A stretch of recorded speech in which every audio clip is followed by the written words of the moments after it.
Et si une simple sortie en forêt pour chercher du bois pouvait transformer deux frères et sœurs qui se chamaillent en meilleurs amis pour la vie?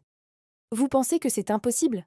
Restez bien jusqu'à la fin, car vous allez découvrir le secret d'une porte magique capable de changer bien plus que le paysage. Léo, le scout intrépide, et Emma, la princesse rêveuse, ne pouvaient pas se supporter.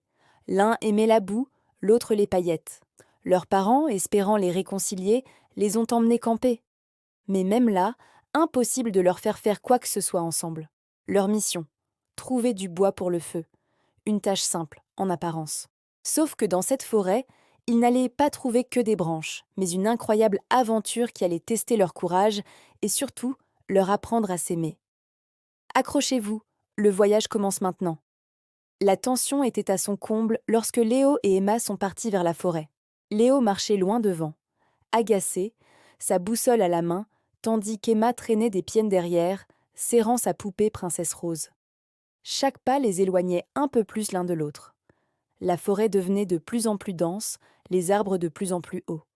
C'est là, au cœur du silence, qu'ils l'ont vue. Sur le tronc d'un chêne immense, une petite porte scintillait. Elle était dorée, finement ciselée, comme sortie d'un conte de fées. La colère et la bouderie ont laissé place à une curiosité partagée. « Je vais l'ouvrir !» a lancé Léo, prêt à foncer. Mais pour la première fois, Emma l'a arrêté. « Non, Léo, on le fait ensemble !» Au moment où leurs mains se sont posées sur la poignée, tout a basculé. Un tourbillon de lumière colorée a jailli de la porte, les aspirant dans un vortex arc-en-ciel. Ils tournaient, criaient, Emma serrant sa poupée, Léo essayant de comprendre ce qui se passait. Quand le tourbillon s'est calmé, ils ont atterri en douceur sur un sol d'herbes brillantes. Le ciel était violet, parsemé de nuages en forme de cœur. Des lanternes flottaient dans les airs, et au loin, un château scintillait.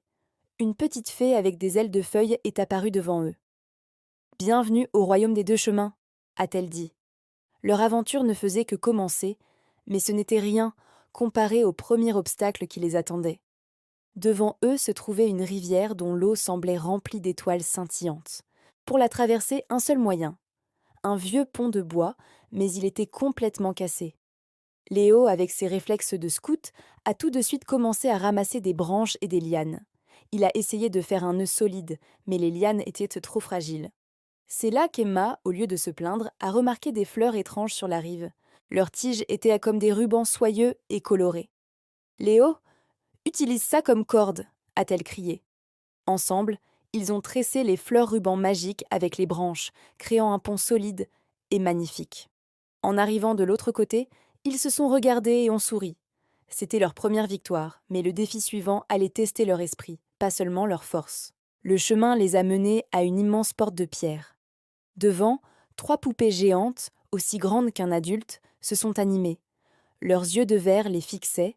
Elles étaient des gardiennes et ne laissaient en passer que ceux qui pouvaient répondre à leurs énigmes. Les questions portèrent sur le cœur d'une princesse et le courage d'un scout. Léo voulait foncer, mais Emma a compris. Elle s'est avancée et a parlé aux poupées avec douceur, expliquant ce que signifiait prendre soin des autres. Léo, de son côté, s'est placé devant sa sœur pour la protéger, montrant son courage sans un mot. Leur qualité, autrefois source de disputes, devenait leur plus grande force. Les poupées ont souri, et la lourde porte de pierre s'est ouverte en silence, révélant la dernière étape de leur voyage. Derrière la porte se trouvait une clairière baignée d'une douce lumière. Au centre, l'arbre avec la porte dorée était là. C'était leur chemin du retour. La fée était réapparue. « Vous avez réussi car vous avez uni vos deux chemins. Pour rentrer, il vous suffit de vous prendre la main. » Léo a regardé Emma.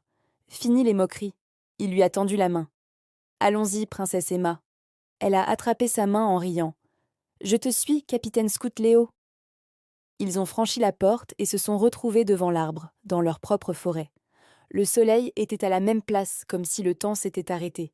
Ils ont couru vers le camp, sans bois, mais le cœur rempli de joie. Leurs parents les ont vus arriver main dans la main, riant aux éclats. « Déjà de retour? Et sans bois ?» a demandé leur père étonné. Les enfants se sont regardés, complices, et leur rire a redoublé. Plus tard, autour du feu naissant, Léo apprenait à Emma à faire un nœud de scout sur le bras de sa poupée. Et Emma lui montrait comment brosser les cheveux de Princesse Rose sans lui faire mal. Ils avaient enfin trouvé leur équilibre, non pas en changeant qui ils étaient, mais en apprenant à partager leur monde. Cette histoire vous a plu. Si vous voulez voir d'autres aventures magiques et des histoires qui font du bien, n'oubliez pas de vous abonner à la chaîne et d'activer la cloche pour ne rien manquer. Merci d'avoir regardé et à très bientôt pour un nouveau secret à découvrir ensemble.